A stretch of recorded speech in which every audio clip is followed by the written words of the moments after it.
Okay, so once there was a Stone Age, a Bronze Age, and now we are in the middle of the Plastic Age. Because every year we produce about 300 million tons of plastic, and a fraction of that enters rivers, waterways, and eventually the oceans.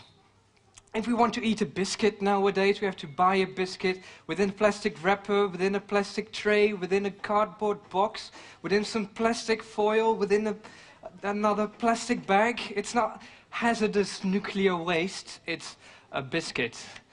And this is me. I love diving. Just taking you through my holiday slides here. This is at the pristine Azores Islands. But this is how the beaches look. Completely covered in these plastic fragments. Because over the years, the garbage breaks down into ever smaller pieces, but remains plastic. And interestingly, you don't see a lot of red particles in here, because those look like food to birds more than any other color.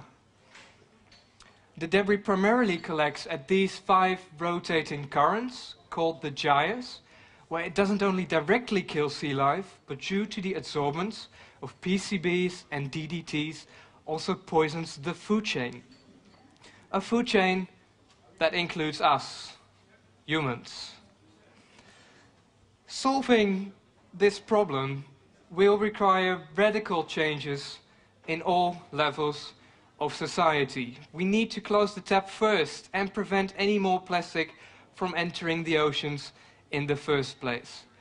But that's not a solution to the plastic already trapped in the currents of these gyres. So why don't we just clean it up? Well, we would need to deal with 5 colossal areas, each millions of square kilometers. Furthermore, these areas rotate, so the plastic does not stay on one spot. We would need to deal with particle sizes ranging from these massive ghost nets all the way down to microscopic particles. Furthermore, the cleanup shouldn't have any other negative environmental impacts like bycatch or emissions. It would of course need to be financially realistic and is in fact the total amount of plastic within the gyres unknown. So then I simply use this list of concerns as challenges, and in fact a week later, as a school assignment, I had the chance to spend a lot of time on a subject of choice together with a friend of mine. And this gave me the perfect opportunity to perform new and fundamental research and really get to know the problem really well. And I then went on holiday to Greece, taking this Mentatrol with me, which is the common device for sampling plastic. And so I had to leave home all my clothes due to low-cost airline weight limit policies. And what we then did was analyzing the samples. Then in November that year, we did another sampling in the North Sea. And let's see. Oh, we didn't have a boat this time, so we're still great friends, by the way. Furthermore, we then tried to measure until what depth the ocean surface should be cleaned. Though unfortunately, the trawl we developed broke, but I thought it was kind of a okay day. They were sick. I was the only one who wasn't sick, but never mind. But of course, we didn't quit there, because we then continued by calculating approximately how much plastic there is in the oceans, and the result was a whopping 7.25 million tons of extractable plastic. That's the weight of 1,000 Eiffel Towers floating in the gyres. And then, okay, I successfully finished my school assignment, but I really couldn't stop thinking about the problem. And in the meantime, I was studying aerospace engineering at Delft University of Technology, and I thought, well, why not combine my passions for technology and the environment to help contribute to the solution of this global issue. Because not too long ago, it has been estimated it would take 79,000 years to clean up just a single gyre. However, I believe the Great Pacific Garbage Patch can completely clean itself in just 5 years. And that's a difference of 78,995 years, by the way.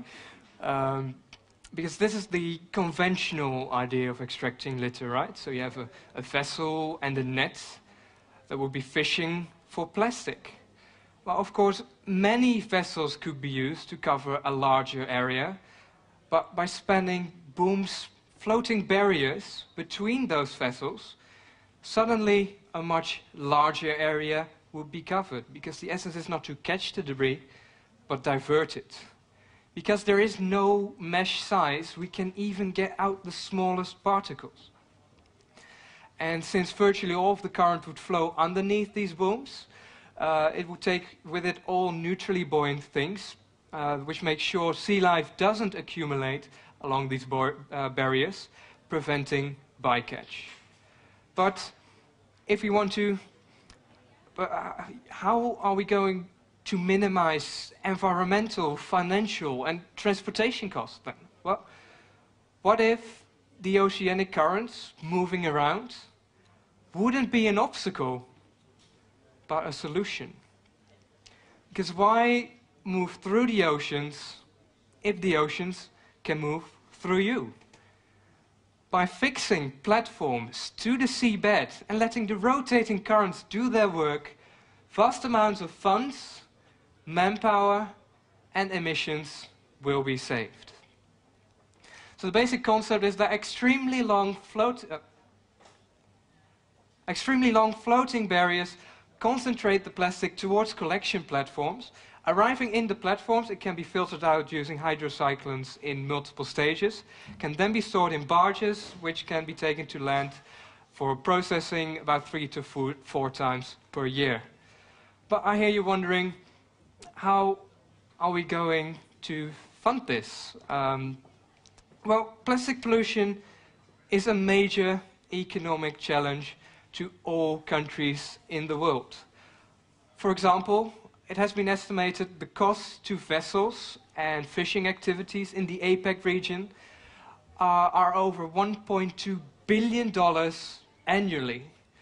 But no, the awesome surprise for me was that if we recycle the plastics retrieved from the 5 gyres into either energy, oil, or new materials, it's in theory even possible to cover the costs of the execution. But I believe that only if we realize change is more important than money, money will come. So, and it did actually. After I presented this project 1 year ago, in I think it was April this year, this project suddenly went viral on the internet, was being shared millions of times, and I received about 1,000 emails in my personal mailbox per day. And then we started a crowdfunding campaign, and we reached our $80,000 target in 14 days.